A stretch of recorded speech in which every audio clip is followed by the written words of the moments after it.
கர்த்தருடைய கிருபையும் தயவும் உங்கள் யாவரோடும் கூட இருந்து வழி நடத்துவதாக. இப்பொழுது நாம் தெய்வ செய்திக்குள்ளாய் நாம் கடந்து சொல்லுவோம். தெய்வ செய்திக்கு ஆதாரமாக வேதத்திலிருந்து ஒரு வசனத்தை நாம் வாசிப்போம். எரேமியாவின் புஸ்தகம் 31வது அதிகாரம் 28வது வசனம். எரேமியாவின் புஸ்தகம் 31வது அதிகாரம் 28வது வசனம். அந்த வார்த்தை இப்படியாக சொல்லுகிறது: இதோ நாட்கள் வரும் என்று கர்த்தர் சொல்லுகிறார், அப்பொழுது எரேமியாவின் புஸ்தகம் 31வது அதிகாரம் 28வது வசனம் இப்படியாக சொல்லுகிறது: அப்பொழுது நான் பிடுங்கவும் இடிக்கவும் நிர்மூலமாக்கவும் அழிக்கவும் தீங்கு செய்யவும் அவர்கள் பேரில் எப்படி ஜாக்கிரதையாய் இருந்தேனோ அப்படியே கட்டவும் நாட்டவும் அவர்கள் பேரில் ஜாக்கிரதையாய் இருப்பேன் என்று கர்த்தர் சொல்லுகிறார். அந்த வார்த்தையை மீண்டும் வாசிக்கிறேன். எரேமியா நம்முடைய தேவ செய்திக்கு ஆதாரமாக எரேமியாவின் புஸ்தகம் 31வது அதிகாரம் 28வது வசனம். அந்த வசனம் இப்படியா சொல்லுகிறது: அப்பொழுது நான் பிடுங்கவும் இடிக்கவும் நிர்மூலமாக்கவும் அழிக்கவும் தீங்கு செய்யவும் அவர்கள் பேரில் ஜாக்கிரதையாய் இருந்தேனோ அப்படியே கட்டவும் நாட்டவும் அவர்கள் பேரில் ஜாக்கிரதையாய் இருப்பேன் என்று கர்த்தர் சொல்லுகிறார். இந்த வசனத்தை கொண்டு தேவன் நம்மளோடு இடைபடும்படியாய் ஒரு நிமிடம் தெய்வ செய்திக்காய் நாம் ஜெபிப்போம். அன்பின் பரலோக பிதாவே, துதிக்கிறோம், ஸ்தோத்திரிக்கிறோம். ஆண்டவரே, இந்த நாளிலும் தேவனுடைய கிருபையும் தயவும் எங்கள் யாவரோடும் கூட இருப்பதாக. ஆண்டவரே, இப்பொழுது உம்முடைய வார்த்தையை கொண்டு நீர் எங்களோடு பேசி அருளுவீராக. ஆண்டவரே, உம்முடைய வார்த்தை எங்கள் இருதயத்திலே தங்கும்படியாய் நீரே எங்களோடு பேசி அருளுவீராக. ஆண்டவரே, உம்முடைய ஆலோசனைகளை நீர் எங்களுக்கு கொடுத்துருவீராக. சுய மாமிசம் எல்லாம் மறைக்கப்படட்டும். தேவனே, நீரே பேசி அருளுவீராக. எல்லா துதிகரமையும் நமக்கே செலுத்துகிறோம். இயேசுவின் நாமத்தில் ஜெபிக்கிறோம் நல்ல பிதாவே, ஆமேன், ஆமேன். இந்த எரேமியாவின் புஸ்தகம் 31வது அதிகாரம் 28வது வசனம் இப்படியாக சொல்லுகிறது. கடைசி பகுதி சொல்லுகிறது: அப்படியே கட்டவும் நாட்டவும் அவர்கள் பேரில் ஜாக்கிரதையாய் இருப்பேன் என்று கர்த்தர் சொல்லுகிறார். இந்த வசனத்திலே நாம் பார்க்கிறோம், ஒரு வார்த்தை சொல்லப்படுகிறது. கர்த்தர் சொல்லுகிறார், ஜாக்கிரதையாய் இருப்பேன். இன்றைக்கு நம்முடைய தேவ செய்தியின் தலைப்பு அல்லது நாம் தியானிக்க போகிற தேவ செய்தியானது ஜாக்கிரதையாய் இருக்கிற தேவன் அல்லது ஜாக்கிரதையாய் இருக்கிறார். நம்முடைய தேவன், அவர் நம்முடைய வாழ்க்கையிலே அவர் ஜாக்கிரதை உள்ளவராய் அவர் காணப்படுகிறார். இந்த ஜாக்கிரதை என்கிற வார்த்தையை நீங்க பாத்தீங்கன்னா அது அதிகமாய் நம் மனிதர்களுக்குள்ளாய் நாம் பயன்படுத்தி கொள்ளுகிறது. ஒரு பெற்றோர் இருக்கிறார்கள் என்றால் தங்களுடைய பிள்ளைகள் வேலைக்கு சொல்லும் போதோ அல்லது படிக்க சொல்லும் போதோ அல்லது வெளிக்காரியங்களுக்கு சொல்லும் பொழுதோ அவர்கள் சொல்லுவார்கள், நீ ஜாக்கிரதையா இரு என்று சொல்லுவார்கள். அதே போல் எந்தெந்த காரியங்கள் எது செய்தாலும் அது நாம் ஜாக்கிரதையாய் செய்ய வேண்டும் என்று உலகத்திலே அது சொல்லுகிறதை நாம் பார்க்க முடியும். அது மாத்திரமல்ல, வேதமுமே அதைத்தான் சொல்லுகிறது. வேதத்தில் அநேக வார்த்தைகள் நம் ஜாக்கிரதையாய் இருந்து செய்ய வேண்டும் என்று சொல்லப்படுகிறது. உதாரணத்திற்கு ஆலயத்திற்கு செல்லுவதிலே நாம் ஜாக்கிரதையாய் இருக்க வேண்டும். அதே போல் வேதம் சொல்லுகிறது, நற்கிரியை செய்கிறதிலே நாம் ஜாக்கிரதையாய் இருக்க வேண்டும். தேவனை தொழுது கொள்கிறதிலே நாம் ஜாக்கிரதையாய் இருக்க வேண்டும். நம்முடைய வாழ்க்கை, நம் நடக்கிற கர்த்தருக்கு முன்பாக இந்த உலகத்திலே வாழுகிற வாழ்க்கையிலே நாம் ஜாக்கிரதையா இருக்க வேண்டும். குறிப்பாய் பரிசுத்த ஜீவியத்திலே ஜாக்கிரதையா இருக்க வேண்டும் என்று சொல்லி வேதம் வசனம் சொல்லுகிறது. அது மாத்திரமல்ல, நிற்கிறவன் அதாவது நீதிமான் என்று சொல்லுகிறான் அல்லவா, தேவனால் தெரிந்து கொள்ளப்பட்டு தேவனால் ஆசீர்வதிக்கப்பட்டு தேவனால் சுகத்தையும் ஆசீர்வாதத்தையும் பெற்று நேர்மையாய் நடக்கிறார்கள் அல்லவா, அவர்களை குறித்தும் வசனம் சொல்லுகிறது. அதிலேயும் நீ ஜாக்கிரதையா இருக்க வேண்டும் என்று வசனம் சொல்லு. இந்த வார்த்தைகள் எல்லாமே எதை சொல்லுகிறது? வேதம் மனிதனுக்கு கற்றுக் கொடுக்கிறது அல்லது வேதம் மனிதனிடத்திலிருந்து எதிர்பார்க்கிறது. ஒரு மனிதனாய் இருந்தால் வேதம் அவன் எப்படி வாழ வேண்டும், எப்படி எல்லாம் இருக்க வேண்டும் என்பதிலே இந்த ஜாக்கிரதை என்பது மிகவும் முக்கியமான ஒன்றாய் காணப்படுகிறது. ஆனா இங்க வசனம் என்ன சொல்லுகிறது? தேவன் சொல்லுகிறார், நான் ஜாக்கிரதையாய் இருப்பேன். மனிதன் ஜாக்கிரதையாய் இருப்பதை போல தேவனும் அவர் செய்கிற ஒவ்வொரு கிரியையிலையும் அவர் ஜாக்கிரதை உள்ளவராய் காணப்படுகிறார். இன்றைக்கு நாம் தியானிக்க போகிற காரியம் என்னவென்றால், நாம் எப்படி ஜாக்கிரதையா இருக்க வேண்டும் என்பதை குறித்து நாம் தியானிக்க போகிறது அல்ல, அது வேற டாபிக். பட் ஆனா இன்றைக்கு நாம் தியானிக்க போகிறது, கர்த்தர் அவர் செய்கிறதுல எப்படியெல்லாம் ஜாக்கிரதையா இருக்கிறார் அல்லது அவர் ஜாக்கிரதையா என்ன செய்கிறார் என்பதை குறித்து தான் நாம் பார்க்க போகிறோம். நம்முடைய வாழ்க்கையில அவர் எப்படி ஜாக்கிரதையா இருந்து கிரியை செய்கிறவராய் இருக்கிறார் என்பதை குறித்து தான் இன்றைக்கு நாம் பார்க்க போகிறோம். இந்த வசனம் சொல்லுகிறது, தேவனே சொல்லுகிறார் பாருங்க, 28 சொல்லுகிறார், அப்படியே கட்டவும் நாட்டவும் அவர்கள் பேரில் ஜாக்கிரதையாய் இருப்பேன் என்று சொல்லுகிறார். அப்ப தேவன் ஜாக்கிரதையுள்ள தேவனாய் காணப்படுகிறார் என்றால் எதிலெல்லாம் அவர் ஜாக்கிரதை உள்ளவராய் காணப்படுகிறார்? இந்த வசனத்தை நாம் பார்த்தோம் என்றால் அங்கு 2 விதமான நிலைமையை காட்டுகிறது. அல்லது தேவன் 2 காரியங்களே அவர் ஜாக்கிரதை உள்ளவராய் காணப்படுகிறார். ஒண்ணு, அதுல முதல் வார்த்தையை சொல்லுது பாருங்க, அதை தீங்கு செய்வதிலே அவர் ஜாக்கிரதை உள்ளவராய் இருக்கிறார். நீங்க எரேமியாவின் புஸ்தகம் 31 அதிகாரம் 28 நீங்க பார்த்தாலும் சரி, எரேமியாவின் புஸ்தகம் 44 அதிகாரம், எரேமியாவின் புஸ்தகம் 44 அதிகாரம் 27 வசனத்தை வாசித்து பார்த்தோம்னா அந்த வார்த்தையிலும் தேவனே சொல்லுகிறார், நான் ஜாக்கிரதையா இருப்பேன் என்று அவர் சொல்லுகிறதை நான் பார்க்க முடியும். 44 அதிகாரம் 7 வசனத்திலே தேவன் அப்படி சொல்லுகிறதை நான் பார்க்க முடியும். இதிலே 27 வசனத்தை சொல்லுகிறார், தீங்கு செய்கிறதிலே, அந்த வார்த்தை எப்படியா சொல்லுகிறது, இதோ நான் அவர்கள் மேல் நன்மைக்காக அல்ல தீமைக்கே ஜாக்கிரதையா இருப்பேன். எகிப்து தேசத்தில் யூதா மனுஷர் எல்லாரும் ஒளிந்து தீருமளவும் பட்டயத்தாலும் பஞ்சத்தினாலும் சங்காரம் பண்ணுவார்கள். இங்க வசனம் சொல்லுகிறது, அவர் எதிலே ஜாக்கிரதையா இருக்கிறார்?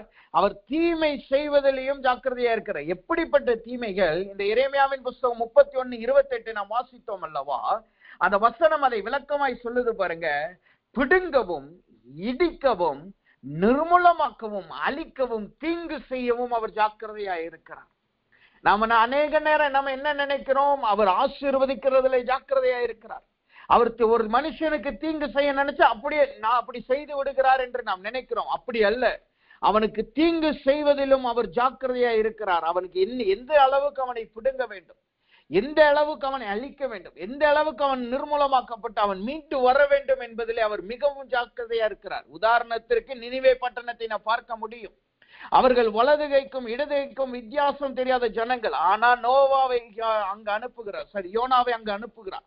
யோனாவை அனுப்பி அங்கு தேவன் பேசும் பொழுது அவர்களுக்காய் அங்கு மனஸ்தாபப்படுகிறதை நாம் பார்க்க முடியும். அவர்களுக்கு தீங்கு செய்யத்தான் அவர் நினைத்தார். அவர்களை முற்றிலும் கவிழ்த்து போடும்படி, அழித்து போடும்படி, நியாய தீர்ப்பு கொண்டு வரும்படியாகத்தான் யோனாவை அங்கு அனுப்பினார். ஆனா அவர்கள் தங்களை ஒப்பு கொடுத்து தேவ சமூகத்துல அழுத உடனே, தேவ சமூகத்துல மனம் திரும்பி ஒப்பு கொடுத்த உடனே அங்க என்ன நடக்குது? அவர்களுக்கு மனஸ்தாபப்பட்டார். அவர்களை குறித்ததான நியாய தீர்ப்பை குறித்து மனஸ்தாபப்பட்டு அவர்களுக்கு இறங்கினதை நான் பார்க்க முடியும். அப்ப தேவன் தீங்கு செய்வதில் கூட ஒரு நியாயம் உள்ளவராய், ஜாக்கிரதை உள்ளவராய் அவர் காணப்படுகிறார். இது எதற்காக நான் மீண்டும் மீண்டும் சொல்லுகிறேன் என்றால், இந்த வசனத்தை வாசிக்கும் பொழுது எனக்கு ஒரு காரியம் தேவன் ஆவிக்குள்ளாய் நினைப்பூட்டினார். மனிதர்களாகிய நாம் அநேக நேரம் நம்ம என்ன நினைக்கிறோம், நான் பாவம் செய்துட்டேன், கர்த்தர் எனக்கு இந்த தீங்கை கொண்டு வந்துட்டார். அல்லது எப்போ பார்த்தாலும் தேவன் பிரச்சனையை கொடுத்துக்கிட்டு இருக்காரு, போராட்டத்தை கொடுத்துக்கிட்டு இருக்காரு, எத்தனை நாள் தான் நான் இதுல இருப்பேன் என்று நாம் முறுமுறுக்கிறோம். தேவன் எப்பொழுதும் தீங்கு செய்கிறவரை போல நாம் நினைத்துக் கொள்ளுகிறோம். நம்மளுக்கு ஒரு போராட்டம், பிரச்சனை, பாடுகள் வரும்பொழுது என்ன நினைக்கிறோம், கர்த்தர் எனக்கு நியாயம் விசாரிக்கல, கர்த்தர் என்னோடு இல்லை, அவர் எனக்கு தீங்கை தான் அனுமதிக்கிறார் என்று நாம் நினைக்கிறோம். ஆனா வேதம் என்ன சொல்லுகிறது, அவர் நன்மை செய்கிறதுல மாத்திரம் ஜாக்கிரதையுள்ளவர் அல்ல, நமக்கு அனுபவிக்கிற கொடுக்கப்படுகிற ஒவ்வொரு தீங்கிலையும், அவர் செய்கிற தீமையிலும், அவர் தீமை செய்கிறதிலும் அவர் ஜாக்கிரதையுள்ளவராய் காணப்படுகிறார். இது இன்னொரு வார்த்தையில சொல்ல போனா, அவர் அநியாயமாய் எதையும் நம்முடைய வாழ்க்கையில அவர் கொண்டு வருகிற தேவன் அல்ல. அநியாயமாய் எதையும் நம்முடைய வாழ்க்கையில நடப்பிக்கிற தேவன் அல்ல. அநியாயமாய் எதையும் நம்முடைய வாழ்க்கையில எந்த தீங்கையும் அவர் அநியாயமாய் செய்கிற தேவன் அல்ல. ஏனென்றால் அவர் நீதியுள்ள கர்த்தராய் காணப்படுகிறார். இன்றைக்கு உலகத்திலே ஜனங்கள் அநேகர் இப்படி கேள்வி கேட்கிறார்கள். எப்படிப்பட்ட கேள்வி? கர்த்தர் இருந்தா, தேவன் ஒருவர் இருந்தா ஏன் இது நடக்கணும்? ஒருவன் போய் ஒரு மனிதன் போய் விபத்திலே மாட்டிக்கொண்டால் எதனால இது சம்பவிக்கணும் என்று நினைக்கிறார்கள்.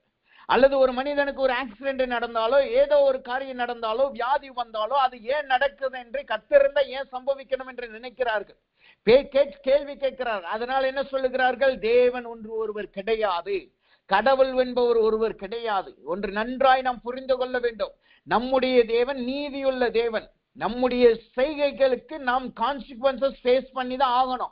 தமிழ்ல சொல்லுவாங்க, உப்பை தின்னவன் தண்ணி குடிச்சுதான் ஆகணும். அதே போல நமக்கு ஒரு இடத்துல நாம் என்ன செய்கிறோமோ அதுக்கு கான்சிக்வன்சஸ் இருந்துதான் ஆகும், அது இல்லாமல் போகாது. ஆனால் அதிலே ஆவிக்குரிய ஜீவியத்திலும் அதிலிருந்து தப்பிக்க வைக்கிறவரும் தேவனாய் காணப்படுகிறார். உதாரணத்திற்கு நான் அடிக்கடி சொல்லுகிற உதாரணம் தான், ஒரு ரோட்ல நம்ம போகிறோம் என்றால், ஒரு மலை பட்டணத்துல அல்லது மலை ரோடு இருக்கல்லவா, அந்த ஹேர்பின் பெண்ட் அப்படி இருக்கிற ரோட்ல எல்லாம் நீங்க போனீங்கன்னா அங்க சைன் போர்டு நிறைய இருக்கிறத நான் பார்க்க முடியும். பிளைன் ஏரியால இருக்கிறத விட அங்க அதிகமா இருக்கும். ஏனென்றால் இத்தனை கிலோமீட்டர்ல இத்தனை ஏரியால இத்தனை கிலோமீட்டர் தான் நீங்க போகணும்னு சொல்லுவாங்க.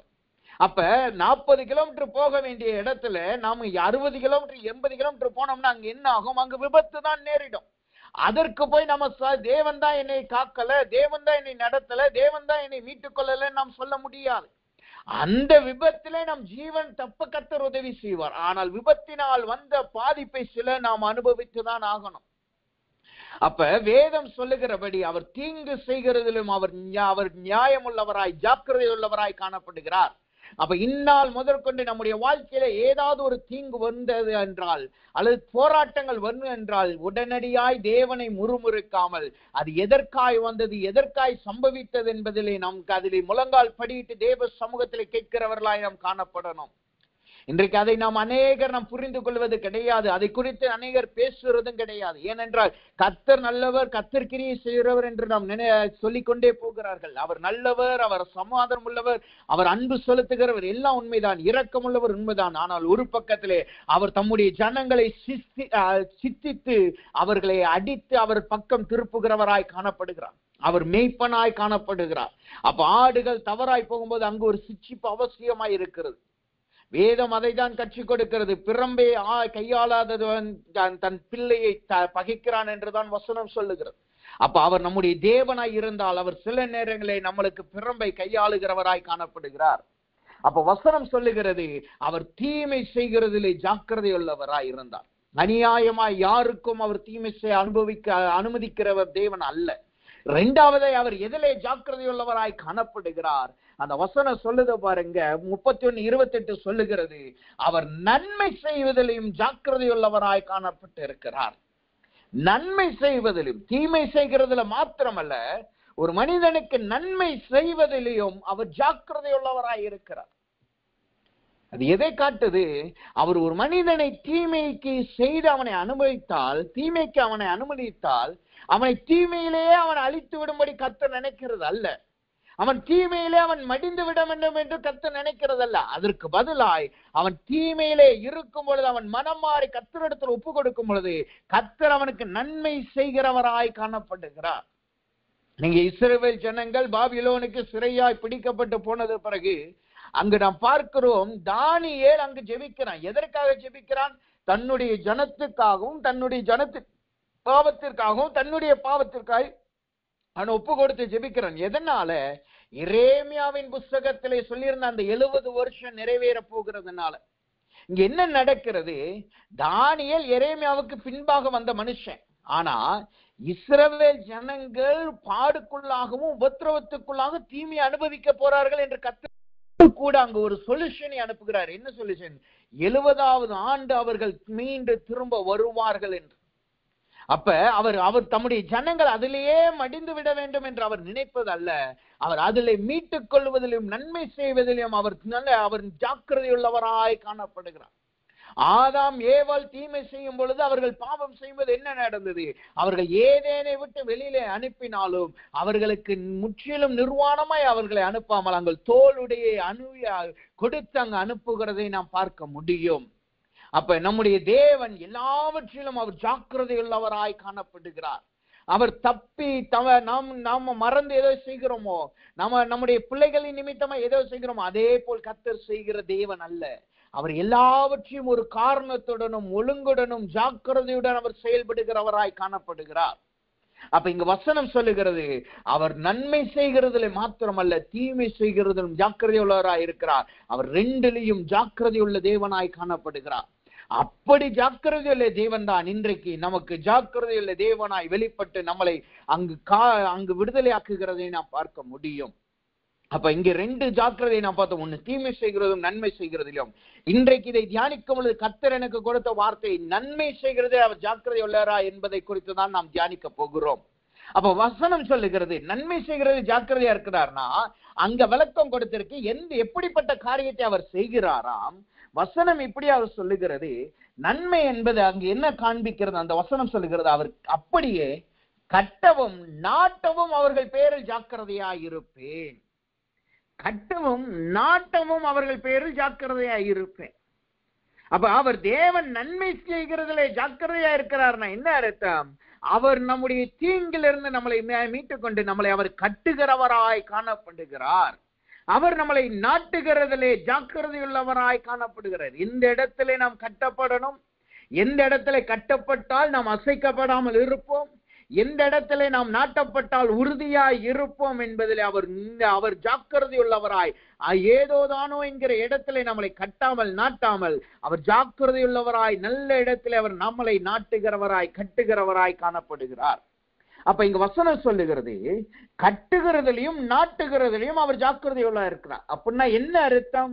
அங்க கட்டுகிறதிலும் நாட்டுகிறதும் ஜாக்கிரதையா இருக்காருன்னா அதுக்கு முன்னாடி அங்க என்ன நடக்கிறது, மறைமுகத்தில் அங்க என்ன நடக்கிறது என்று நாம் பார்த்தோம் என்றால் எரேமியாவின் புஸ்தகம் 24வது அதிகாரம் 6வது வசனத்தை வாசித்து பார்த்தோம் என்றால் அந்த வசனம் இப்படியா சொல்லுகிறது, அவர்களுக்கு நன்மை உண்டாக நான் என் கண்களை அவர்கள் மேல் வைத்து அவர்களை தேசத்துக்கு திரும்பி வர பண்ணி. தேவன் நன்மை செய்கிறதிலே ஜாக்கிரதை உள்ளவராய் இருக்கிறார் என்றால் என்ன அர்த்தம்? கட்டுகிறதிலும் நாட்டுகிறதும் ஜாக்கிரதை உள்ளவராய் இருக்கிறார் என்றால் என்ன அர்த்தம்?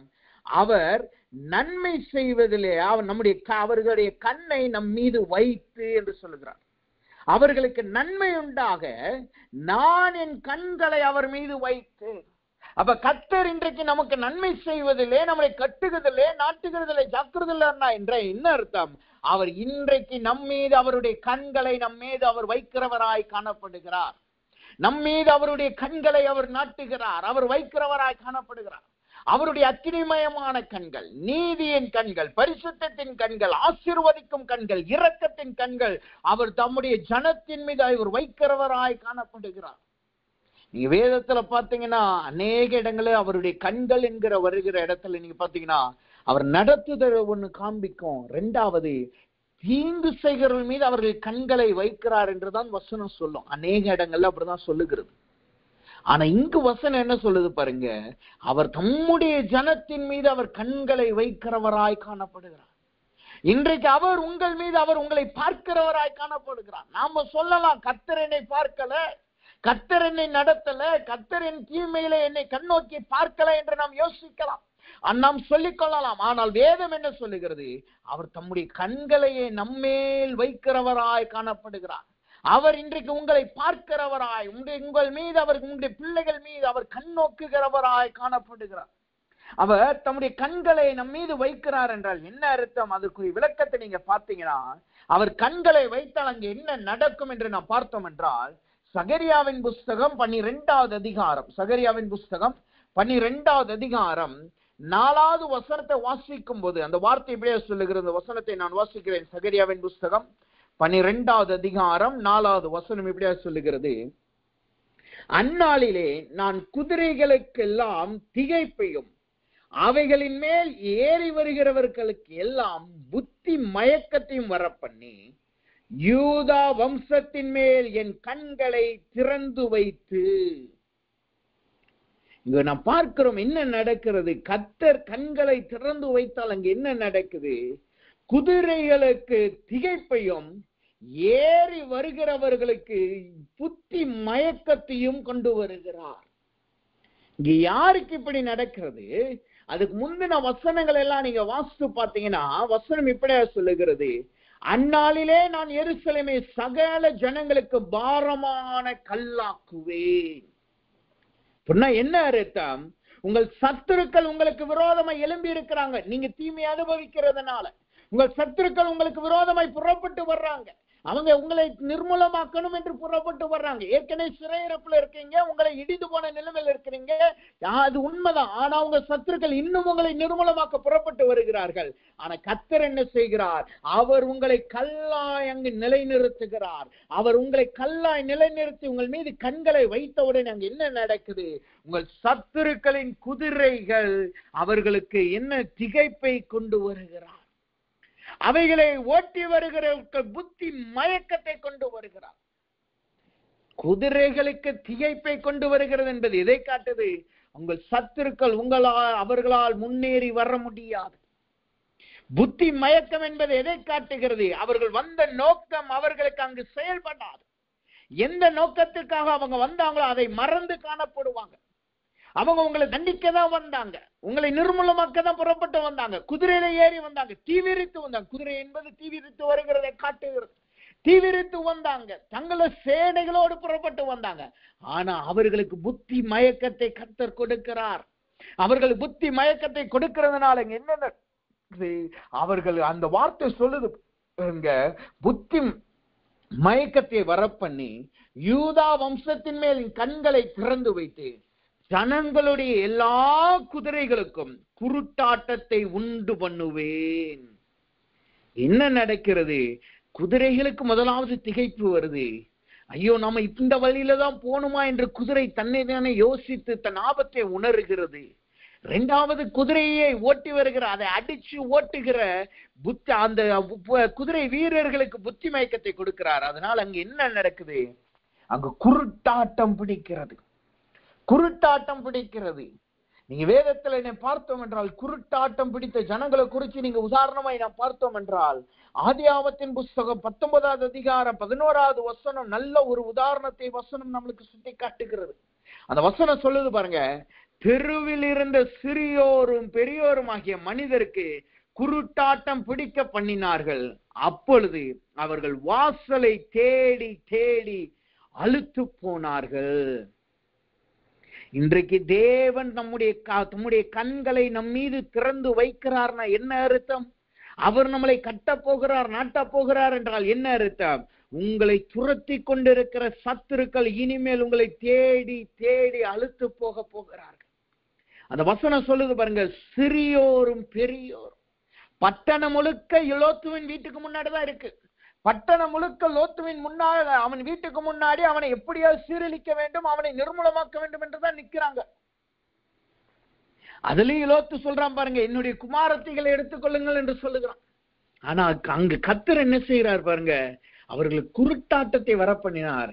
எந்த கதவை பார்த்து அவங்க வந்தாங்களோ, எந்த கதவை இடிக்கும்படி அவர்கள் நினைத்தார்களோ, அதே கதவு அவர்கள் தேடி திரியும்படி கர்த்தர் செய்கிறார்.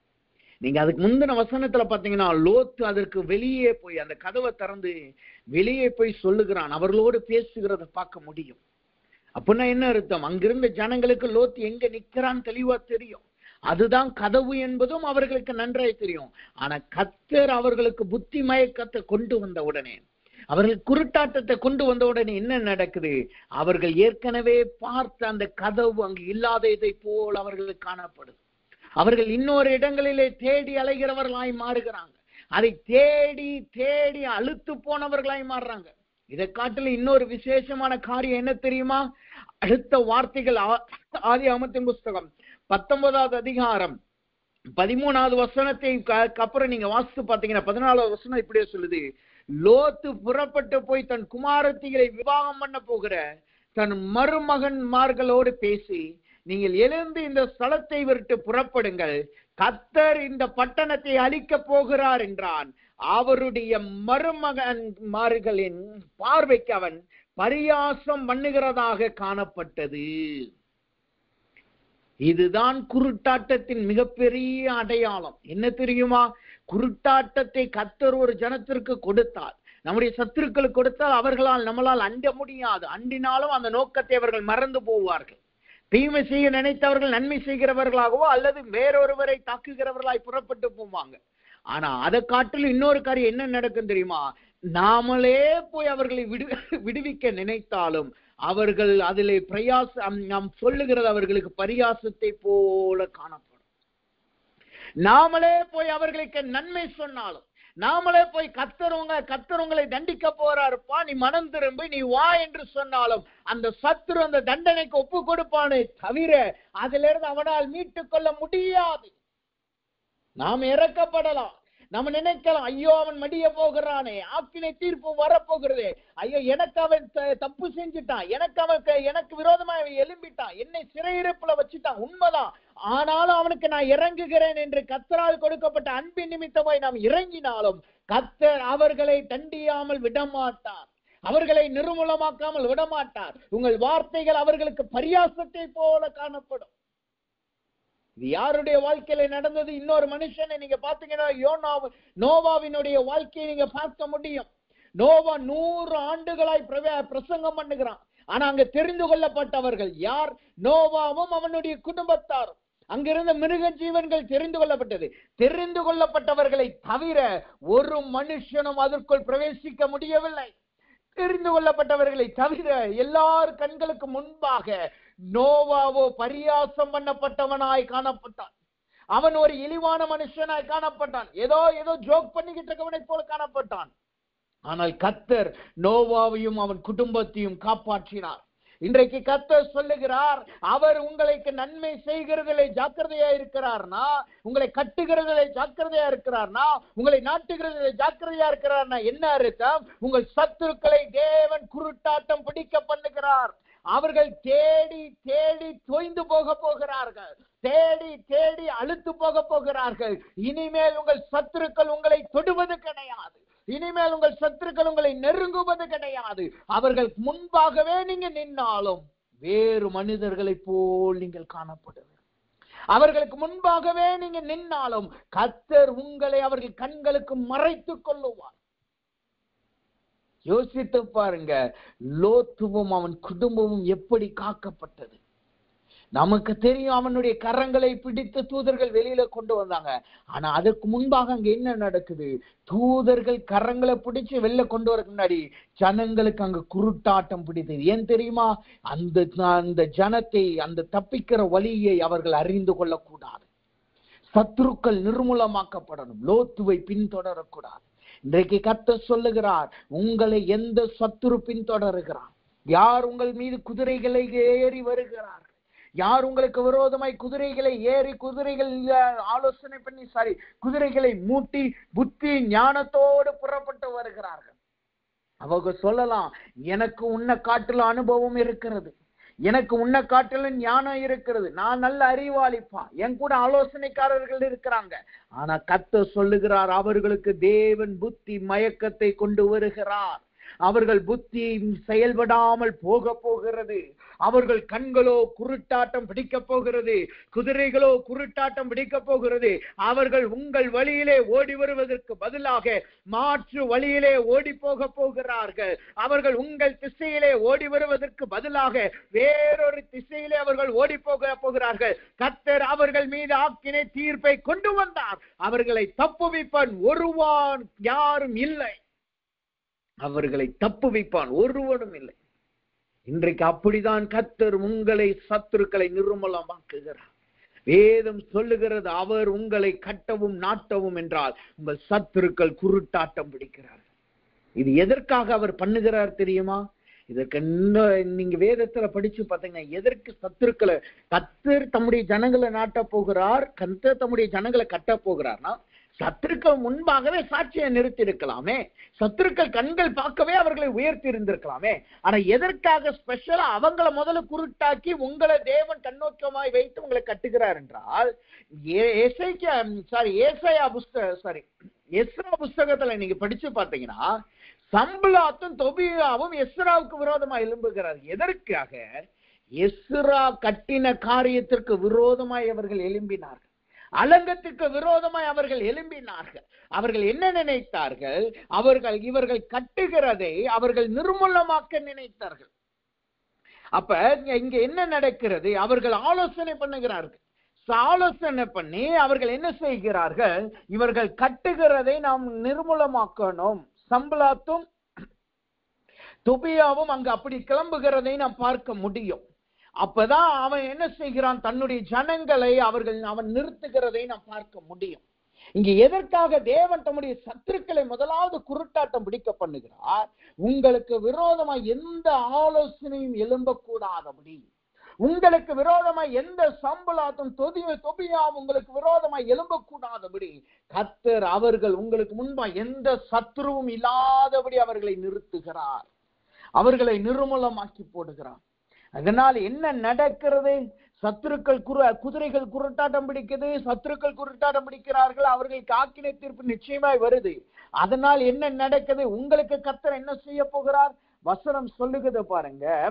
அதே எரேமியாவின் புஸ்தகம் 24வது அதிகாரம், எரேமியாவின் புஸ்தகம் 24வது அதிகாரம் 6வது வசனத்தின் 2வது பகுதியை நீங்க படிச்சு பார்த்தீங்கன்னா அந்த வார்த்தையை சொல்லுது பாருங்க. முதல்ல இருந்து வாசிக்கிறேன். அவர்களுக்கு நன்மை உண்டாக நான் என் கண்களை அவர்கள் மீது வைத்து அவர்களை இந்த தேசத்துக்கு திரும்பி வர பண்ணி அவர்களை கட்டுவேன். கர்த்தர் சொல்லுகிறார், உங்களுடைய சத்துருக்கள் குருட்டாட்டம் பிடிக்கிறார்கள், உங்களை தேவன் காத்துக் கொள்ளுகிறார். நீங்களோ கர்த்தரோ உங்களோடு கூட இருக்கிறார், அவருடைய கண்களை உங்கள் மீது வைக்கிறார்னா என்ன அர்த்தம்? அவர் உங்களுடைய தேசத்துக்கு உங்களை திரும்பி வர பண்ணுகிறார். தேசம் என்பது சுதந்திரத்தை காட்டுகிறது. அவர்கள் கானானை சுதந்திரவாளிகளாய் அவர்கள் காணப்பட்டார்கள், அதிலிருந்து தான் துரத்தப்பட்டார்கள். அவ கர்த்தர் சொல்லுகிறார், அவர் உங்கள் தேசத்துக்கு உங்களை திரும்ப கொண்டு வருகிறார் என்றால் என்ன அர்த்தம்? அவர் உங்கள் சுதந்திரத்தை மீண்டும் திரும்ப கொடுக்கிறார். இதுவரைக்கும் நீங்க சிறையிருப்புல இருந்தீங்க, உண்மைதான். அல்லது கிதியோனை போல மறைவிடத்திலே போரடித்துக்கிட்டு இருந்தீங்க. காரணம் என்ன?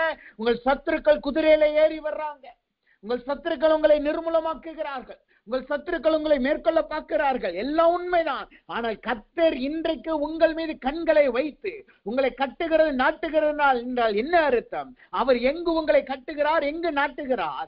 அவர் உங்கள் சுதந்திரத்திலேயே கர்த்தர் உங்களை நாட்டுகிறார். உங்களுடைய சுதந்திரத்திலே அவர் உங்களை கட்டுகிறவராய் காணப்படுகிறார். சுதந்திரம் என்பது எதை காட்டுது? அது தேவனால் நம்மளுக்கு கொடுக்கப்பட்ட ஆசீர்வாதம், தேவனால் நம்மளுக்கு கொடுக்கப்பட்ட வாக்குத்தத்தம். இன்றைக்கு கர்த்தர் கேட்கிறார், உங்கள் வாக்குத்தத்தம் இன்னும் நிறைவேறாமல் இருக்கிறதா?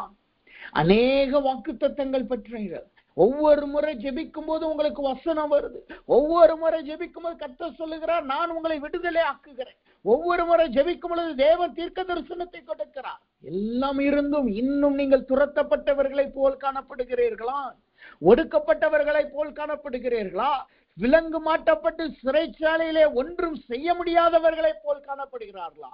அல்லது உங்கள் சுதந்திரத்தை இழந்து போய் இன்னொருத்தவன் கொடுக்கிற கொஞ்சம் விடுதலை அல்லது கொஞ்சம் அந்த துணிக்கைகளுக்காய் நீங்கள் காத்து கொண்டிருக்கிறீர்களா?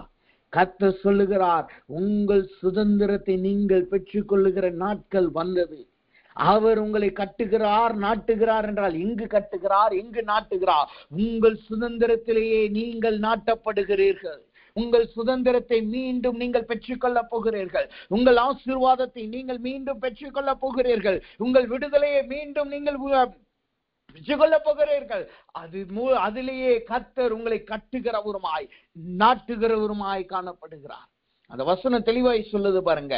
அவர்களை இந்த தேசத்துக்கு திரும்பி வர செய்து அவர்களை கட்டுவேன். நான் அவர்களை இடிக்க மாட்டேன், அவர்களை நாட்டுவேன், அவர்களை பிடுங்க மாட்டேன்.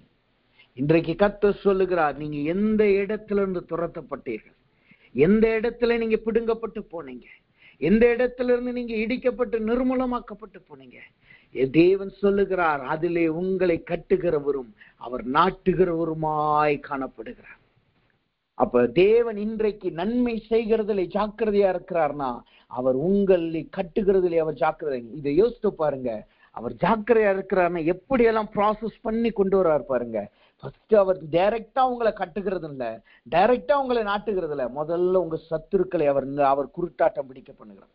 சத்துருக்களுடைய பலனாகிய குதிரையை குருட்டாட்டம் பிடிக்க பண்ணுகிறார். அதை வழிநடத்துகிற குதிரை வீரர்களை குருட்டாட்டம் பிடிக்க பண்ணுகிறார். உங்களுடைய சத்துருக்களின் ஜனங்கள் முழுக்க குருட்டாட்டம் பிடிக்கப்படுகிறாங்க. அவங்க இனிமே உங்க பக்கத்துல வரப்பல. அடுத்து என்ன நடக்குது? நீங்க அதுல இருந்து விடுவிக்கப்படுறீங்க. விடுவிக்கப்பட்டு எங்க வர்றீங்க? உங்களுடைய சுதந்திரத்தை நீங்க அனுபவிக்க ஆரம்பிக்க. எந்த சுதந்திரத்தை அனுபவிக்கிறீங்களோ அந்த சுதந்திரத்திலே தேவன் உங்களை நிலைவரப்படுத்துகிறார். இதுதான் தேவன் ஜாக்கிரதையாய் இருக்கிறது. அவர் படிப்படியாய் ஜாக்கிரதையாய் அவர் செய்கிறார். எப்படி ஒரு வீடு கட்டுறதுக்கு முதல்ல ஒரு இடம் வாங்கணுமோ, அந்த இடத்தை முதல்ல பர்ச்சேஸ் பண்ணி அதை சுற்றி இருக்கிற எந்த ஓனர் இருக்கிறாங்களோ அவங்ககிட்ட இருந்து நம்ம வாங்கிட்டு அந்த இடத்தை நமக்குரியதாய் மாற்றுகிறோமோ, அதுக்கு பின்பாக அந்த இடத்தை தோண்டி வானக்கால் போட்டு அதிலே அஸ்திபாரம் போடுகிறோமோ, அதே போல கர்த்தர் உங்களை அஸ்திபாரப்படுத்தி அந்த அஸ்திபாரத்திலே உங்களை கட்டுகிறவராய் காணப்படுகிறார். அதனாலதான் சொன்னார், கர்த்தர் சொல்லுகிறார், சகரியாவின் புஸ்தகத்திலே சொன்னார் 3வது வசனத்திலே, இஸ்ரவேலை அவர்களுக்கு கல்லாக வைப்பேன். கர்த்தர் இன்றைக்கு உங்களை கல்லாக மாற்றுகிறார். இந்த கல்லின் மேல் மோதுகிறவன் நொறுங்கப்பட்டு போவான் என்கிற வார்த்தை உங்கள் ஜீவியத்தில் அப்படியே நிறைவேற போகிறது. சரி, இப்ப தேவன் அந்த சுதந்திரத்திற்கு உங்களை திரும்ப கொண்டு வந்துட்டார். கொண்டு வந்து அங்க கட்டுகிறேன் என்று சொல்லுகிறார், நாட்டுகிறேன் என்று சொல்லுகிறார். அப்ப எப்படி தேவன் கட்டுகிறார், எப்படி நாட்டுகிறார் என்பதை நாம் இன்றைக்கு தியானித்து நாம் ஜெபிப்போமாக. முதலாவதாக அவர் எப்படி நம்மளை கட்டுகிறார் வசனம் சொல்லுகிறது. எரேமியாவின் புஸ்தகம் 31வது அதிகாரம் 28வது வசனத்திலே தேவன் சொன்னார், நான் கட்டுகிறதில்லை, அவர்கள் மீது ஜாக்கிரதையா இருந்து அவர்கள் கட்டுகிறதிலையும் நாட்டவும் செய்வேன் என்று சொன்னார். அப்ப எப்படி கட்டுகிறாராம்? எரேமியாவின் புஸ்தகம் 33வது அதிகாரம் 7வது வசனம் இப்படி அவர் சொல்லுது பாருங்க, நான் யூதாவின் சிறையிருப்பையும் இஸ்ரவேலின் சிறையிருப்பையும் திருப்பி முன்னிருந்தது போல அவர்களை கட்டுவித்து, முன்னிருந்தது போல அவர்களை கட்டுவித்து. தேவன் தம்முடைய ஜனத்தை எப்படி கட்டுகிறார்? வசனம் சொல்லுகிறது, அவர்களை முன்னிருந்தது போல தேவன் கட்டுகிறார். நீங்க முந்தி எப்படி இருந்தீங்க, எவ்வளவு சம்பூர்ணமா இருந்தீங்க, எவ்வளவு செழிப்பா இருந்தீங்க, எவ்வளவு சந்தோஷமா இருந்தீங்க, அதே முன்னிருந்த நிலைமையை தேவன் இன்றைக்கு உங்களுக்கு திரும்ப கொடுக்கிறார். நீங்க உங்க சத்துருக்களினால் ஒடுக்கப்பட்டீங்க, துரத்தப்பட்டீங்க. உங்கள் சத்துருக்களோ இன்றைக்கு அவர்கள் கிடையாது. தேவன் முன்னிருந்தது போல் உங்களை கட்டுகிறார். இதற்கு சின்ன உதாரணம் யார் தெரியுமா? மோசே. மோசே எகிப்திலே அவன் அதிபதியினுடைய தத்து பிள்ளையாய் அவன் காணப்படுகிறான். தத்து பிள்ளையா காணப்படுறான் என்ன? எகிப்திலே அவன் அங்க இருக்கிறதுல அவன் நல்ல அதிகாரம் பெற்றவனா இருந்தான். அவனுக்கு கீழே ஆட்கள் இருந்தாங்க. ஏன்னா அவன் ஒரு தத்து பிள்ளை, ஆனாலும் அவனுக்கு அதிகாரம் கொடுக்கப்பட்டிருந்துச்சு. ஆனா ஒரு கட்டம் வந்தது. என்ன நடந்தது? அவன் தம்முடைய ஜனங்களுக்காய் எஞ்சி நின்னான். அங்க அதனால என்ன நடக்குது? அவன் அவர்களுக்காய் கொலை செய்தபடினால் அவன் தேசத்தை விட்டே துரத்தப்படுகிற நிலைமை, ஓடி வருகிற நிலைமை.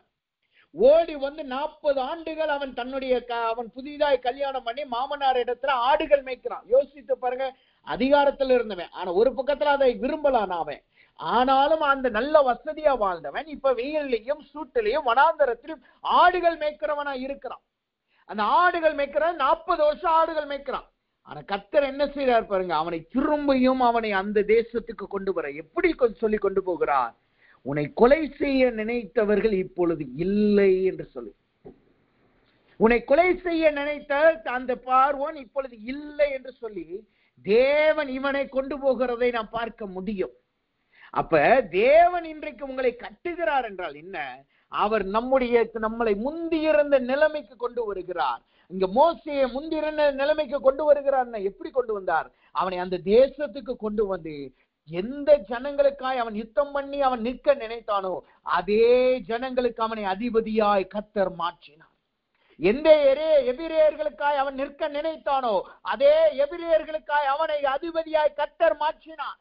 இன்றைக்கு கர்த்தர் சொல்லுகிறார், கடந்த நாட்களில் நீங்க எந்த நல்ல நிலைமையில இருந்தீங்க? கடந்த நாட்கள் நல்ல சமாதானத்தோடு இருந்தீங்களா? கடந்த நாட்கள் நல்ல பூரிப்போடு இருந்தீங்களா? நல்ல ஆசீர்வாதத்தோடு இருந்தீங்களா? அதிகாரத்தோடு இருந்தீங்களா? சுதந்திரவாளிகளா இருந்தீங்களா? இன்றைக்கு சுதந்திரத்தை இழந்து போனீர்களா? கர்த்தர் மீண்டும் அவைகளை உங்கள் வாழ்க்கையில கொண்டு வருகிறவராய் காணப்படுகிறார். உங்களை மீண்டும் அவர் புதுப்பிக்கிறவராய் காணப்படுகிறார். நீங்கள் இழந்து போனதை மீண்டும் முந்தி இருந்த நிலைமைக்கு கர்த்தர் கொண்டு வருகிறார். வசனம் சொல்லுகிறது, சிறையிருப்பை திருப்பி முன்பிருந்தது போல அவர்களை கட்டுவித்து. முன்பிருந்ததை போலன்னா என்ன தெரியுமா? அது ஒரு சாதாரண வாழ்க்கை கிடையாது. சாதாரணமாய் கர்த்தர் முந்தி இருந்தது போல கட்ட போறது இல்ல. வசனம் சொல்லுது பாருங்க, இங்கே அவர்கள் முந்தி இருந்த நிலைமை எப்படி இருந்துச்சு தெரியுமா? 7 விதமான சத்தம் அவர்களிடத்திலிருந்து புறப்பட்டிருந்தது. முன்பு இருந்த அவர்களுடைய நிலைமை எப்படி இருந்தது தெரியுமா? வசனம் சொல்லுது பாருங்க, 11வது வசனம், அதே 33வது அதிகாரம் 11வது வசனம் சொல்லுகிறது, இன்னும் களிப்பின் சத்தமும் மகிழ்ச்சியின் சத்தமும் மணவாளனின் சத்தமும் மணவாட்டியின் சத்தமும் சேனைகளின் கர்த்தரை துதியுங்கள், கர்த்தர் நல்லவர், அவர் கிருபை என்றும் உள்ளது என்று சொல்லுகிறவர்களின் சத்தமும், கர்த்தருடைய ஆலயத்தில் ஸ்தோத்திர பலிகளை கொடுக்கிறவர்களின் சத்தமும் கேட்கப்படும் என்று கர்த்தர் சொல்லுகிறார். அவர்கள் முன்பு இருந்தது போல் இருக்கும்படி தேசத்தின் சிறையிருப்பை திருப்புவேன் என்று சேனைகளின் கர்த்தர் சொல்லுகிறார். தேவன் முந்திருந்ததை போல தேவன் உங்களை மாற்றுகிறார்னா என்ன அர்த்தம்? அவர் 7 விதமான சத்தத்தை உங்கள் வாயிலிருந்து கொண்டு வர போகிறார். உங்கள் நடுவே 7 விதமான சத்தத்தை தேவன் கொண்டு வருகிறார். என்னென்ன சத்தம்? முதலாவது களிப்பின் சத்தத்தை தேவன் கொண்டு வருகிறார். 2வது மகிழ்ச்சியின் சத்தத்தை தேவன் கொண்டு வருகிறார். 3வது மணவாளனின் சத்தத்தை தேவன் கொண்டு வருகிறார். 4வது மணவாட்டியின் சத்தத்தை தேவன் கொண்டு வருகிறார். 5வது கர்த்தரை துதிக்கிற கர்த்தர் நல்லவர் என்கிற சத்தத்தை தேவன் கொண்டு வருகிறார். 6வது அவர் கிருபையுள்ளவர் என்கிற சத்தத்தை, அவர் கிருபை என்றென்றைக்கும் உள்ளது என்கிற சத்தத்தை கொண்டு வருகிறார்.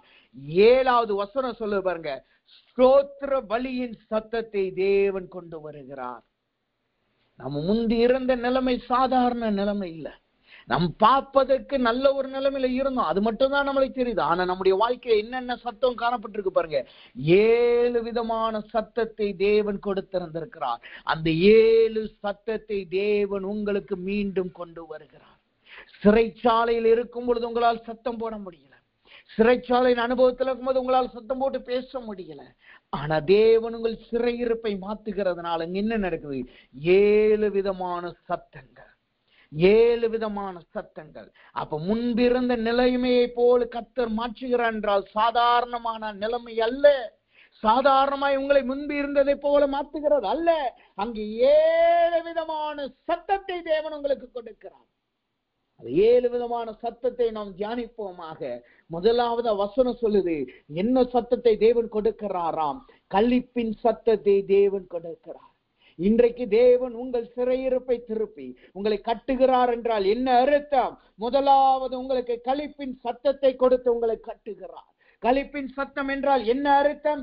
சங்கீதங்களின் புஸ்தகம் 63வது அதிகாரம், 63வது சங்கீதம் 5வது வசனத்தை நீங்க படிச்சு பார்த்தீங்கன்னா அந்த வார்த்தை இப்படியாக சொல்லுகிறது. சங்கீதங்கள் புஸ்தகம் 63:5 இப்படியாக சொல்லுகிறது, நிலத்தையும் கொழுப்பையும் உண்டது போல என் ஆத்துமா திருப்தியாகும், என் வாய் ஆனந்த களிப்புள்ள உதடுகளால் உம்மை போற்றும். என் வாய் ஆனந்த களிப்புள்ள உதடுகளால் உம்மை போற்றும். தேவன் ஆனந்த சத்தத்தை உங்களுக்கு திரும்ப கொடுக்கிறார். களிப்பின் சத்தத்தை தேவன் உங்களுக்கு திரும்ப கொடுக்கிறார் என்றால் என்ன அர்த்தம்? உங்கள் உதடுகள் ஆனந்த களிப்பின் சத்தத்தை எழுப்ப போகிறது. உங்கள் உதடுகள் ஆனந்த சத்தத்தை களிப்பினால் தேவனை போற்ற போகிறது. உங்கள் உதடுகள் ஆனந்த சத்தத்தை கொண்டு வர போகிறது. எப்படியாம் அந்த வசனம் சொல்லுது பாருங்க, நிலத்தையும் கொழுப்பையும் உண்டது போல என் ஆத்துமா திருப்தியாகும்.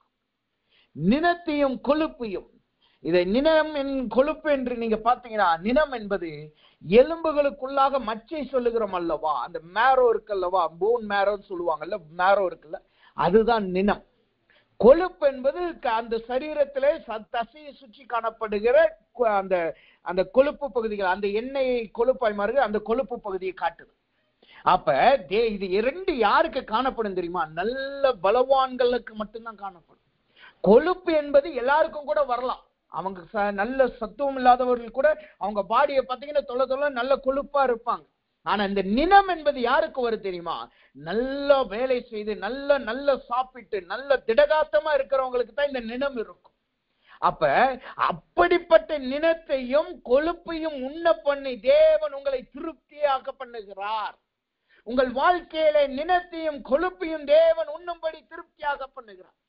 இந்த நிலமும் கொழுப்பையும் குறித்து நீங்க வேதத்துல பாத்தீங்கன்னா அது 2 காரியத்தை காட்டுது. ஒண்ணு, நிலமும் கொழுப்பும் கர்த்தருக்கு கொடுக்கப்படுகிற பலியை காட்டுது. 2வது, இந்த நிலமும் கொழுப்பும் தேவ ஜனங்கள் சாப்பிடக்கூடாது என்று சொல்லியிருக்கு. அதுக்கு பதிலா சத்துருக்கள் அவர்கள் சாப்பிடுறாங்க, ஆனா தேவ ஜனங்கள் சாப்பிடக்கூடாது. அப்ப ஏன் கர்த்தர் இங்க நிலத்தையும் கொழுப்பையும் தின்று சாப்பிட்டு திருப்தி அடைவீர்கள் என்றால் என்ன அர்த்தம்? உங்கள் சத்துருக்கள் அனுபவிக்கிற காரியத்தை நீங்கள் அனுபவிப்பீர்கள். நீங்க சிறைச்சாலையில் இருக்கும்போது சத்துருக்கள் சுதந்திரவாதிகளாய் இருந்தார்கள் அல்லவா? நீங்க சிறைச்சாலையில் இருக்கும்போது அவங்க ஆடி பாடி களிப்போடு இருந்தார்கள் அல்லவா? அவங்க நல்லா சாப்பிட்டு திருப்தியா சாப்பிட்டுக்கிட்டு இருந்தாங்க அல்லவா? நீங்கள் சாப்பிடக்கூட ஆகாரம் இல்லாமல் ஒடுங்கி போய் மெலிந்து போனீர்கள் அல்லவா? நீங்க சிறைச்சாலையில ஒடுக்கப்பட்டு வருத்தத்தின் அப்பத்தை புசித்தீர்கள் அல்லவா? இனிமேல் நீங்கள் வருத்தத்தின் அப்பத்தை புசிப்பது அல்ல, உங்களையோ கர்த்தர் திருப்தி அடைய பண்ணுகிறார். நீங்களோ நினத்தையும் கொழுப்பையும் உண்ணுகிற திருப்தி அடைகிற ஜனத்தை போல் மாறுகிறீர்கள். அது கர்த்தருடைய ஆசீர்வாதம். கர்த்தருடைய பரிசுத்த ஆகாரத்தை தேவன் உங்களுக்கு கொடுக்கிறவராய் மாறுகிறார். நீங்கள் தேவனுடைய பரிசுத்த ஆகாரத்தை உண்ணுகிறவர்களாய் நீங்கள் மாறுகிறீர்கள்.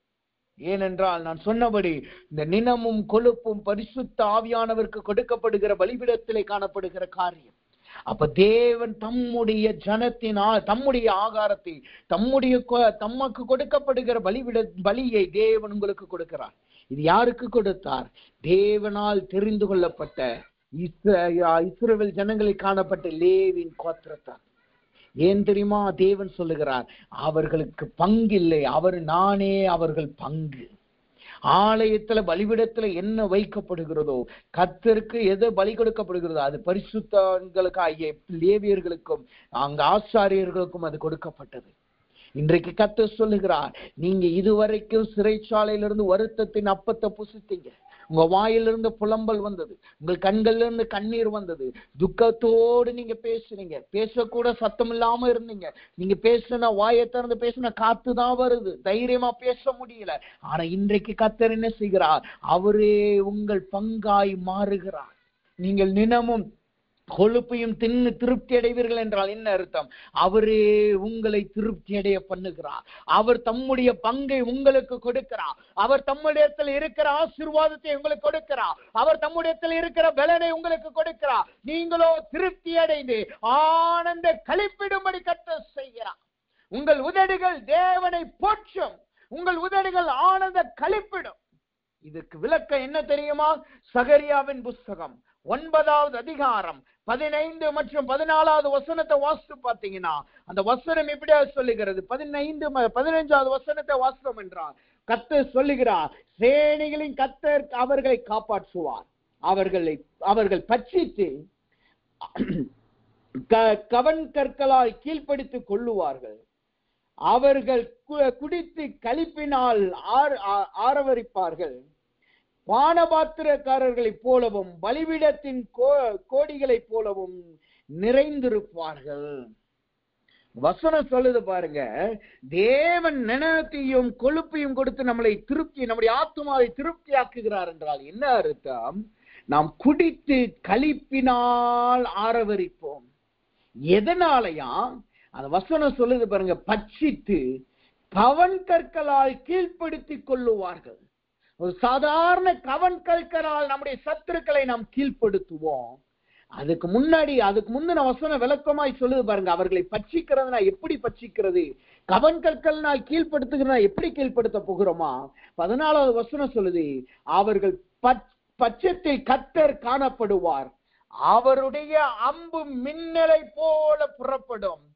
கர்த்தராகிய ஆண்டவர் எக்காலம் ஊதி தென் திசை சூழல் காற்றல்களோடு நடந்து வருவார்.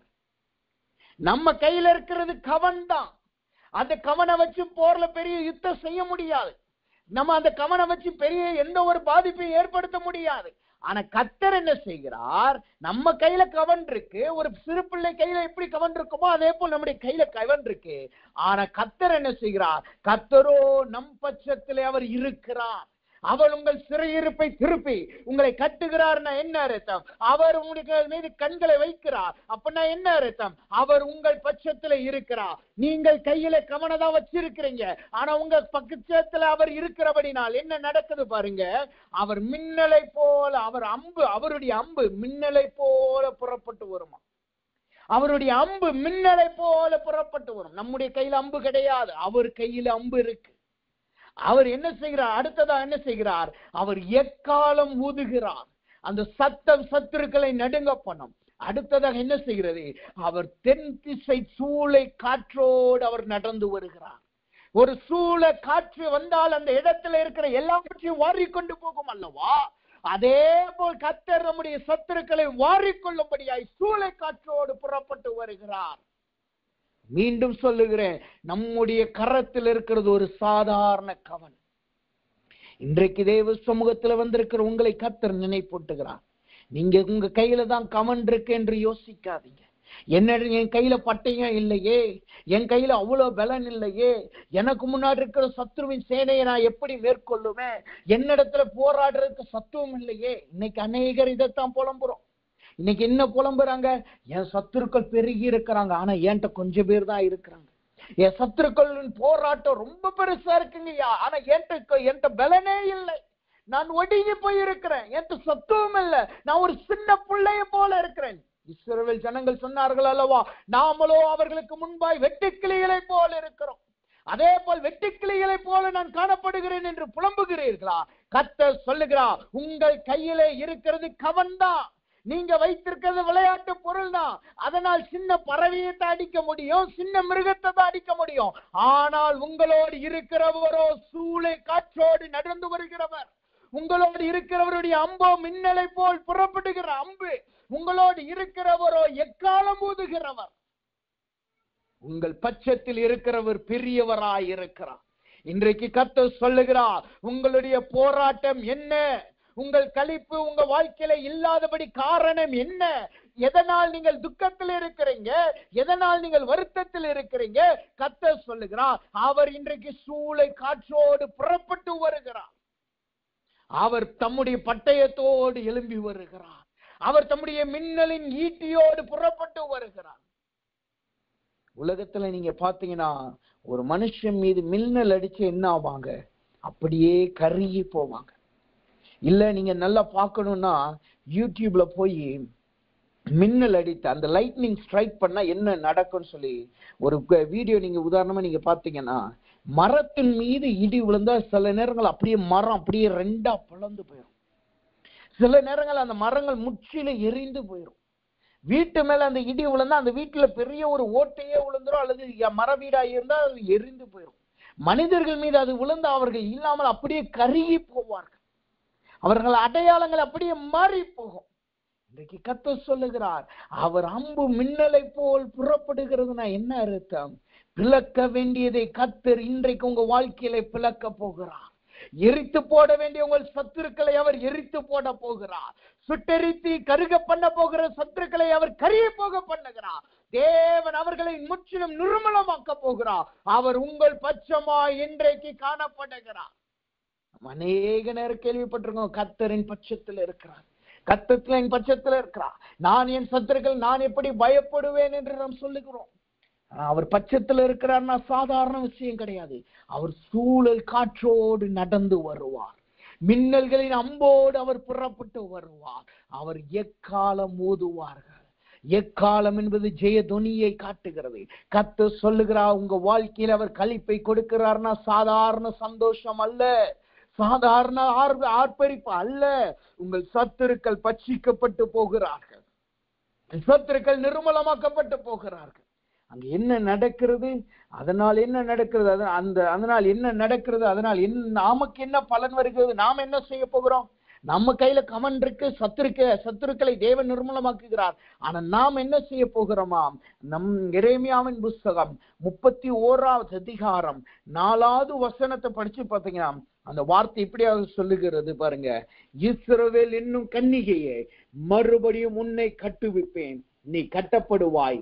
மறுபடியும் நீ மேல வாத்தியத்தோடும் ஆடல் பாடல் செய்கிறவர்களின் களிப்புள்ள கூட்டத்தோடு புறப்படுவாய்.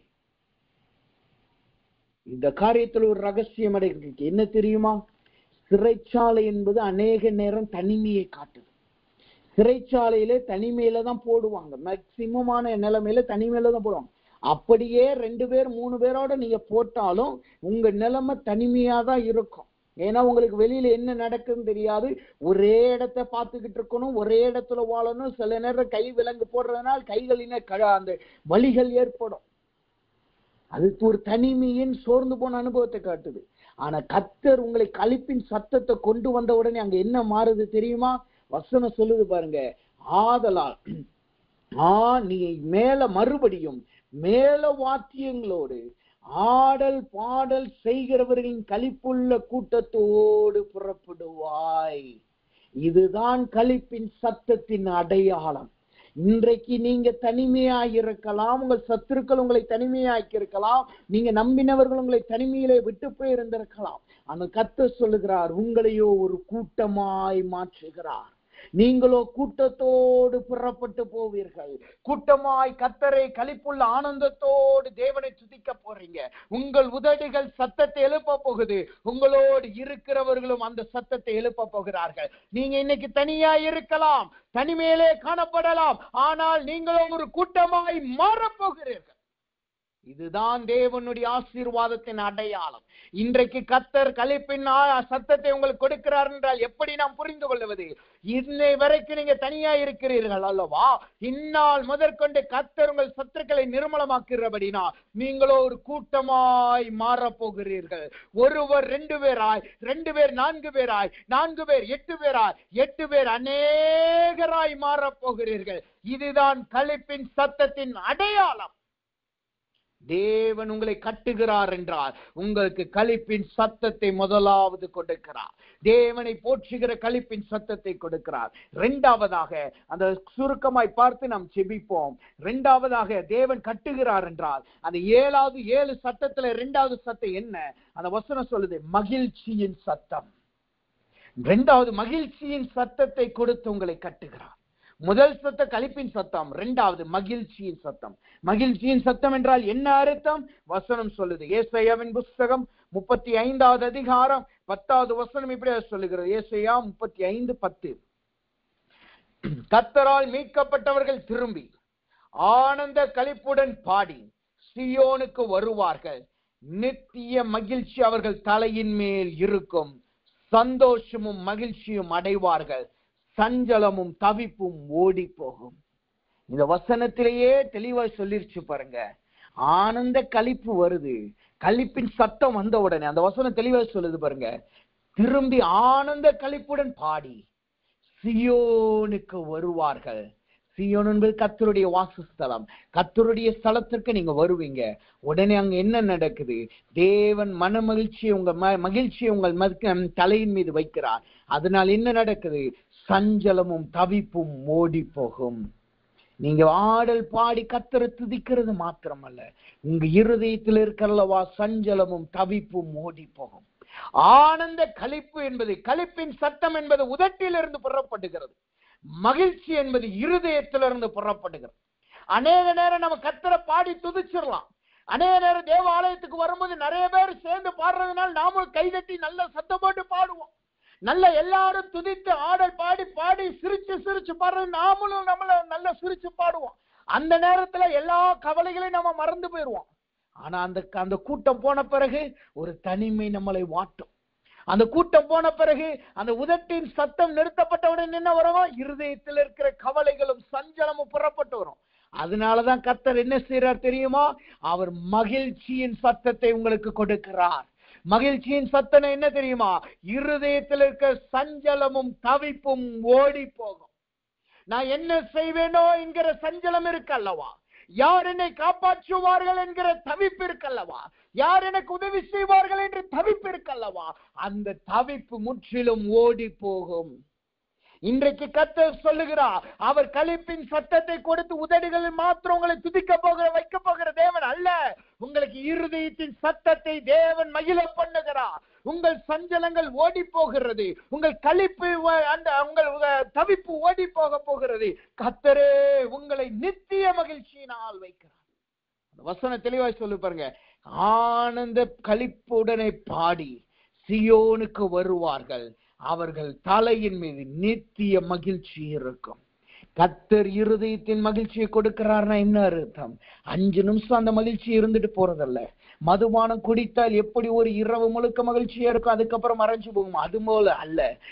ஏதோ டிஸ்கோவுக்கு போறதுனால பாடல் கேட்கறதுனால 5 நிமிஷம் உலகம் கொடுக்குதே மகிழ்ச்சி அல்லவா, அந்த மகிழ்ச்சி அல்ல. உங்க நண்பர்களோடு பேசும்போது வருகிற கொஞ்சம் சந்தோஷம் இருக்கல்லவா, அந்த சந்தோஷம் அல்ல. நித்திய மகிழ்ச்சியினால் தேவன் உங்கள் இருதயத்தை நிரப்புகிறார். அவர் உங்களை கட்டுகிறார்னா என்ன அர்த்தம்? நித்திய மகிழ்ச்சியினால் தேவன் உங்களை கட்டுகிறார். அது எதை காட்டுது? அதனுடைய விளக்கம் என்ன?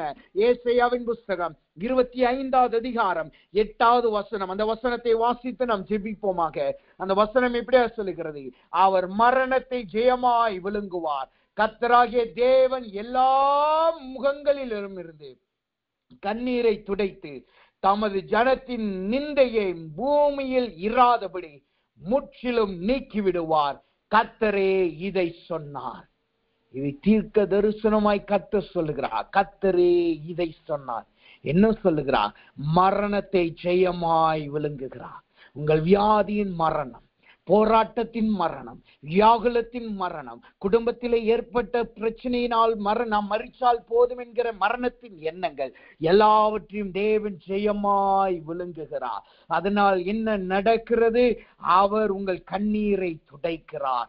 அவர் உங்கள் நிந்தையை பூமியில் இராதபடி நீக்கி போடுகிறார். அவர் மரணத்தை ஜெயிக்கிறார், உங்கள் கண்ணீரை துடைக்கிறார், நிந்தையை பூமியில் இராதபடி எடுத்து போடுகிறார். கர்த்தர் கேட்கிறார், உங்களை யார் நிந்தையிலே வைத்தார்கள்?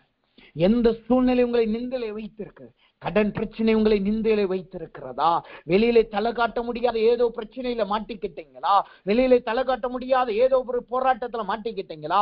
எப்ப பார்த்தாலும் மரணத்தின் சிந்தனை வந்து கொண்டிருக்கிறதா? எப்போது பார்த்தாலும் வீட்டிலே மரணத்தை போல மயான அமைதி காணப்படுகிறதா? கர்த்தர் இன்றைக்கு களிப்பின் சத்தத்தை கொடுக்கிறார். உங்களுக்கோ உங்கள் இருதயத்திலே உங்கள் மீது நித்திய மகிழ்ச்சியை கர்த்தர் வைக்கிறார். இதுதான் கர்த்தர் கட்டுகிறதை காட்டுகிறது. அவரால் கட்டப்படுகிறார் என்றார். முதலாவது களிப்பின் சத்தத்தினால் உங்களை கட்டுகிறார். இரண்டாவது மகிழ்ச்சியின் சத்தத்தினால் உங்களை கட்டுகிறார். இப்பொழுது எல்லாரும் கண்களை மூடுங்க, தேவ சமூகத்தில் ஒப்பு கொடுங்க. ஆண்டவரே, என்னை நீங்க கட்டுங்க என்று கேளுங்க. என்னை நீர் ஜாக்கிரதையாய் கட்டும் கர்த்தாவே, ஜாக்கிரதையாய் என்னை கட்டுங்கன்னு சொல்லுங்க. ஆண்டவரே, முதலாவது சொல்லுங்க. எல்லாத்துக்கும் முன்னாடி முதல்ல ஒப்பு கொடுங்க. ஆண்டவரே, என் சத்துருக்களை நீங்க குருட்டாட்டம் பிடிக்க பண்ணுங்க. இன்றைக்கு நான் அறிந்து கொண்டேன், எனக்கு தீமை வந்தாலும் அது உம்மிடத்திலிருந்து ஜாக்கிரதையாகத்தான் வருகிறது, நன்மை வந்தாலும் ஜாக்கிரதையாக தான் வருகிறது. நான் இனிமே தேவையில்லாமல் முறுமுறுக்க மாட்டேன். என் சத்துருக்களை குருட்டாட்டம் பிடிக்க பண்ணுங்கன்னு சொல்லுங்க. முதலாவது கர்த்தர் இன்றைக்கு உங்கள் மீது கண்களை வைக்கிறார். உங்கள் சத்துருக்கள் குருட்டாட்டம் பிடிக்க பண்ணுகிறார்கள். அவர்கள் தேடினாலும் உங்களை காண மாட்டார்கள். அவர்கள் உங்களை நிர்மூலமாக்க ஓடி வந்தால் வேறு திசைக்கு அவர்கள் திருப்பப்படுவார்கள். எல்லாரும் கண்களை மூடி ஒப்பு கொடுங்க. நாம் செபிப்போம். அன்பின் பரலோக பிதாவை துதிக்கிறோம், ஸ்தோத்திரிக்கிறோம். இதனாலும் தேவனுடைய கிருபையும் தயவும் எங்களோடு கொண்டதுக்காய் நன்றி செலுத்துகிறோம். ஆண்டவரே, இன்றைக்கும் தேவன் எங்களை நீர் ஜாக்கிரதையாய் இருக்கிறீர் என்று சொன்னீர். எங்களிடத்தில் நீ ஜாக்கிரதையா எங்களை கட்டுகிறீர், நாட்டுகிறீர் என்று சொன்னீர். அதற்காய் நன்றி செலுத்துகிறோம் கர்த்தாவே. உம்முடைய பிள்ளையை நீ ஜாக்கிரதையாய் கட்டுவீராக. நாங்கள் ஜாக்கிரதையாய் மாத்திரமல்ல, நீர் எங்களிடத்திலே ஜாக்கிரதையாய் இருக்கிறீர், எங்கள் கட்டுகிறதிலே ஜாக்கிரதையாய் இருக்கிறீர். அதற்காய் நன்றி செலுத்துகிறோம் கர்த்தாவே. இந்நாள் முதற்கொண்டு உம்முடைய பிள்ளைகள் மீது உம்முடைய கண்களை வைப்பீராக. உம்முடைய பிள்ளைகளின் சத்துருக்கள், உம்முடைய பிள்ளைகளுக்கு விரோதமாய் புறப்பட்டுகிற குதிரை வீரர் போராட்டங்கள் எல்லாம் திசை மாறுவதாக, குருட்டாட்டம் பிடிப்பதாக, இவர்களை தேடினாலும் அவர்கள் கண்டுபிடிக்காமல் போவார்களாக கர்த்தாவே. குறிப்பாய் ஆண்டவரே, நீர் இவர்களை கட்டுகிறேன் சொல்லி கட்டுகிறதுனால் வருகிற 7 சத்தத்தை நீர் காண்பித்தீர். அதுல 2 சத்தத்தை தியானிக்க உதவி செய்தீர். அதற்காக நன்றி கர்த்தாவே. அந்த 2 சத்தமுடைய பிள்ளைகள் வாழ்க்கையில வருவதாக. இவர்கள் உதடுகள் ஆனந்த களிப்பினால் நிரப்பப்படுவதாக. அதற்கு இவர்கள் பட்சம் நீர் இருந்து உம்முடைய ஈட்டி என்கிற மின்னலினாலும் உம்முடைய சூளை காற்றினாலும் இவர்கள் சத்துருக்களை நிர்மலமாக்கி போடுங்க ஆண்டவரே. அது மாத்திரம் அல்ல, கூட்டமாய் இவர்கள் புறப்படுவார்களாக. அது மாத்திரமல்ல ஆண்டவரே, கூட்டத்தோடு இருக்கும்போது மாத்திரமல்ல, தனியா இருக்கும் பொழுதும் இவர்கள் இருதயத்தில் இருக்க சஞ்சலமும் தவிப்பும் இன்றோடு ஓடி போவதாக. ஆண்டவரே, இவர்கள் சீயோனுக்கு களிப்போடு கொண்டு வருகிறபடியினால் இவர்கள் மீது நித்திய மகிழ்ச்சி காணப்படட்டும், நித்திய மகிழ்ச்சி இருக்கட்டும் கர்த்தாவே. இவர்கள் இருதய மகிழ்ச்சியினால் நிரப்பப்படட்டும்.